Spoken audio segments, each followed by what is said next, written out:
प्रदेश के मुखिया योगी आदित्यनाथ अपना तूफानी दौरा करने के बाद मथुरा से आगरा के लिए रवाना हो गए।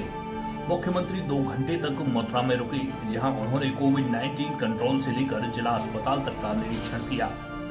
सूबे के मुखिया योगी आदित्यनाथ लगभग 2:30 बजे वेटरनरी कॉलेज के हेलीपैड पर हेलीकॉप्टर से उतरे। इसके बाद उन्होंने अपना दौरा प्रारंभ किया। पहले से ही मुख्यमंत्री का कार्यक्रम डैम्पियर नगर एवं MBDA के कंट्रोल रूम में जाने का निर्धारित था, लेकिन अचानक मुख्यमंत्री अपने कार्यक्रम में बदलाव करते हुए जिला अस्पताल जा पहुंचे, जिससे अधिकारियों के हाथ पांव फूल गए। आनन फानन में प्रशासनिक अधिकारियों ने सुरक्षा व्यवस्था बनाई और मुख्यमंत्री सीधी कार से जिला अस्पताल पहुंचे। यहां उन्होंने अस्पताल का निरीक्षण किया और CMO और CMS से कोरोना पॉजिटिव मरीजों के बारे में जानकारी हासिल की। इसके बाद मुख्यमंत्री का काफिला MBDA की तरफ पहुंचा। उन्होंने कोविड-19 कमांड कंट्रोल का जायजा लिया और मुख्य विकास अधिकारी डॉक्टर नितिन गौड़ से मुख्यमंत्री योगी ने कई सवाल पूछे। मुख्यमंत्री ने पूछा कि होम आइसोलेशन में रह रहे मरीजों को दवा व ऑक्सीजन कैसे मिल रही है। इसके बाद मुख्यमंत्री अपने अन्य कार्यक्रमों को संपन्न करते हुए हेलीपैड के लिए रवाना हो गए। यहाँ से CM का उड़न खटोला अपने अगले गंतव्य की ओर उड़ चला।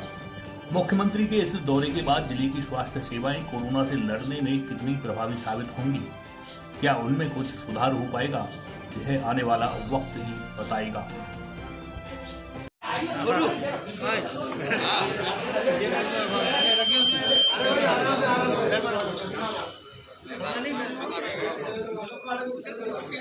राधे राधे मित्रों, कोरोना महामारी के खिलाफ देश की जो लड़ाई चल रही है,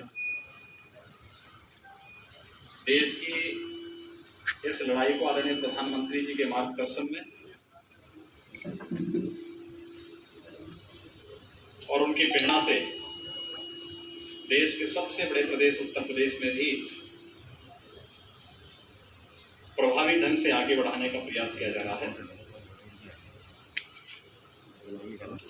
पिछले 12 दिनों के अंदर उत्तर प्रदेश के अंदर 1,06,000 एक्टिव केस कम हुए हैं। 30 अप्रैल को 3,10,000 एक्टिव केस उत्तर प्रदेश में थे, जो आज प्रातः जो 12 मई तक के डाटा संकलित किए गए हैं, उसमें अब 2,04,000 एक्टिव केस वर्तमान में प्रदेश के अंदर हैं।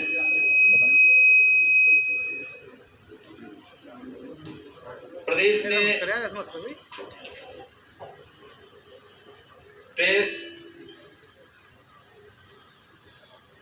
टेस्ट और ट्रीट इस नीति को अपना करके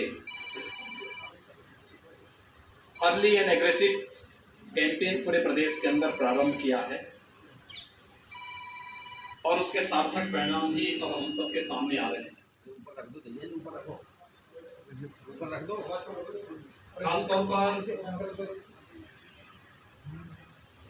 खासतौर पर उत्तर प्रदेश ने, अगर आप देखेंगे टेस्ट के मामले में, अब तक 4,36,00,000 से अधिक टेस्ट प्रदेश ने संपन्न किए हैं, जिसमें वर्तमान में प्रतिदिन हम लोग प्रदेश के अंदर 2.25 लाख से लेकर के 2.5 लाख टेस्ट कर रहे हैं। एक टेस्ट की क्षमता मार्च तक प्रदेश के अंदर 2.25 लाख से 1.5 लाख तक थी। हमने मार्च के बाद इसको एकाएक बढ़ाया है और ये संख्या वर्तमान में 2.25 लाख से लेके 2.5 लाख तक पहुंची है। प्रदेश के अंदर हम लोगों ने टेस्ट की क्षमता को एक दिन 2,97,000 तक भी किया था और निरंतर इसमें बढ़ोतरी करने के प्रयास हो रहे हैं। का 18+ का कार्यक्रम संपन्न प्रारंभ हो चुका है। हम लोगों ने प्रदेश में अब तक 2,65,700 से अधिक यूथ को भी टीकाकरण के साथ जोड़ा है, वे लोग उनका टीकाकरण हो चुका है। और मथुरा के अंदर भी, मथुरा वृंदावन जनपद के अंदर भी 6000 से अधिक यूथ अब तक 18+ से टीकाकरण में आच्छादित हो चुका है। प्रदेश के अंदर वर्तमान में टीकाकरण के लिए देश के अंदर उपलब्धता को ध्यान में रखकर ग्लोबल टेंडर भी हम लोगों ने जारी किया है। प्रदेश के अंदर ऑक्सीजन का एक वैकल्पिक जो व्यवस्था हो सकती है, इसमें ऑक्सीजन कंसंट्रेटर एक बड़ी भूमिका का निर्वहन कर रहे हैं। अलग अलग जनपदों को हम लोगों ने कुल 20,000 ऑक्सीजन कंसंट्रेटर अलग से उपलब्ध करवाए हैं। जो जिले के अंदर चिकित्सा कोविड हॉस्पिटल में या सीएससी जो कोविड हॉस्पिटल बनाए गए हैं, उन सब में उनकी सेवाएं उपलब्ध करवाई जा रही हैं। आज मैं यहाँ पर भगवान श्री कृष्ण की इस पावन भूमि पर आया हूँ। मैंने यहाँ पर अभी यहाँ के जिला चिकित्सालय का निरीक्षण किया है। कोविड पॉजिटिव से जो लोग पीड़ित थे, उनमें से जो लोग ठीक हुए हैं और बहुत सारे लोगों का उपचार डिस्ट्रिक्ट हॉस्पिटल में चल रहा है, डॉक्टर के ऑब्जर्वेशन में है। मैं उनका भी देख करके वहां से आया हूँ।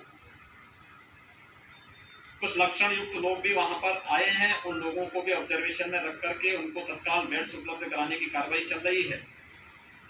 जनपद में एक्टिव केस अब कम होने शुरू हुए हैं और पिछले एक सप्ताह में लगभग 600 के आसपास एक्टिव केस यहाँ पर इस जनपद के अंदर कम हुए हैं।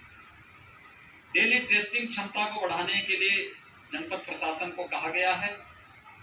जो 20% की पॉजिटिविटी रेट थी, उसको निरंतर कम करते हुए 15% तक लाने में सफलता प्राप्त हुई है और ये कार्य निरंतर यहाँ पर चल रहा है। वर्तमान में 96 वेंटिलेटर, 56 ऑक्सीजन कंसंट्रेटर यहाँ पर उपलब्ध कराया गया है और बेड्स की क्षमता भी पिछले एक सप्ताह में यहाँ 100 से अधिक ऑक्सीजन युक्त आइसोलेशन बेड्स यहाँ पर उपलब्ध कराए गए हैं। 45+ के यहाँ पर अब तक जो वैक्सीन दिए गए, हमें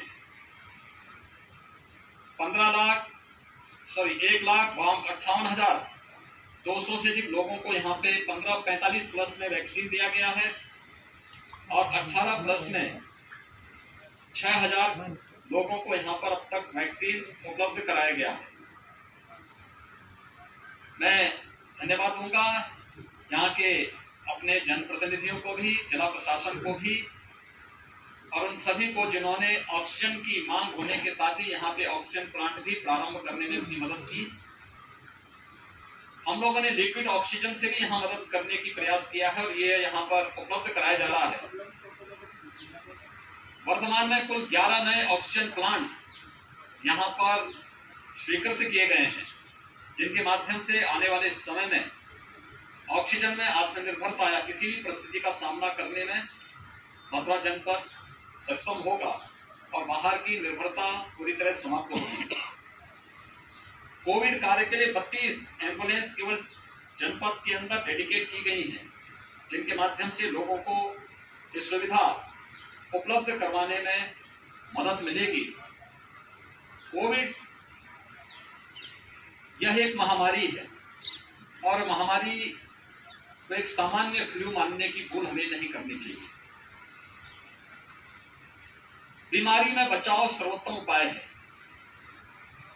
लेकिन अगर बीमारी हो जाती है तो बीमारी से को छुपाने की नहीं बल्कि तत्काल उसमें उपचार की आवश्यकता है।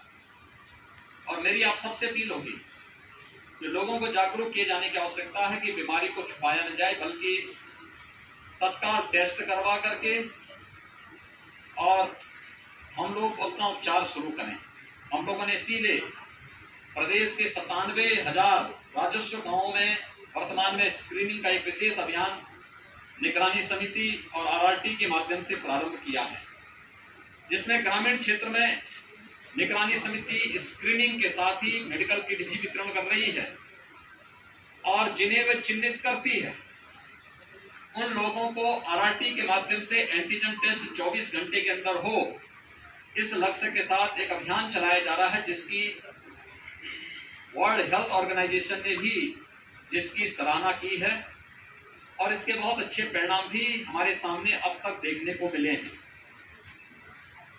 मेरी आप सबसे अपील है कि हम सब लोगों से अपील करें, इस महामारी के खिलाफ हमें सामूहिक रूप से लड़ना पड़ेगा और ये सामूहिकता हमारे हर स्तर पर दिखनी चाहिए। एक टीम वर्क हो,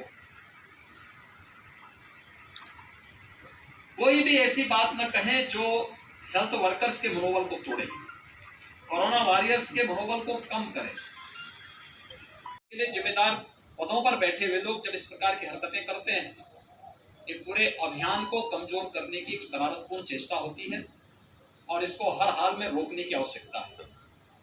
दूसरा, सभी लोगों को जागरूक किए जाने की आवश्यकता है।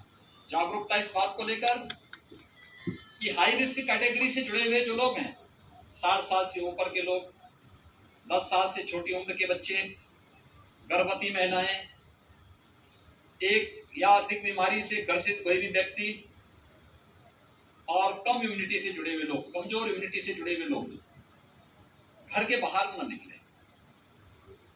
शेष लोगों को घर के बाहर अगर आवश्यक हो तो ही निकलें, लेकिन कोविड प्रोटोकॉल का पालन करें, मास्क पहने, 2 गज की दूरी का पालन करें, किसी चीज को छूते हैं तो सैनिटाइजर से हाथ साफ कर लें या पानी साबुन के साथ हाथ की सफाई करें। शासन के द्वारा जो व्यवस्था बनाई गई है, मास्क पूरा पहने। मैं देख रहा था बहुत सारे लोग मास्क पहने हैं लेकिन उसको नाक के नीचे रखे हुए हैं। ये मास्क न पहनने के बराबर ही है। मास्क पूरा नाक और मुंह ढका हो। इसके लिए अवेयरनेस के विशेष प्रोग्राम कार्यक्रम और अभियान चलाने की आवश्यकता है। केंद्र और राज्य सरकार अपने स्तर पर चला रही है। हमने हजारों स्थानों पर पब्लिक एड्रेस सिस्टम इसी दिशा से लगाए गए हैं, लेकिन अगर मीडिया का इसमें और संबल मिल जाता है तो इसको और सफलतापूर्वक आगे बढ़ाने में मदद मिलेगी। मैं एक बार फिर से आप सबका जो सकारात्मक सहयोग स्थानीय प्रशासन को, राज्य सरकार को प्राप्त हो रहा है, केंद्र सरकार को प्राप्त हो रहा है, इसके लिए आप सबको हृदय से धन्यवाद देता हूँ। राधे राधे।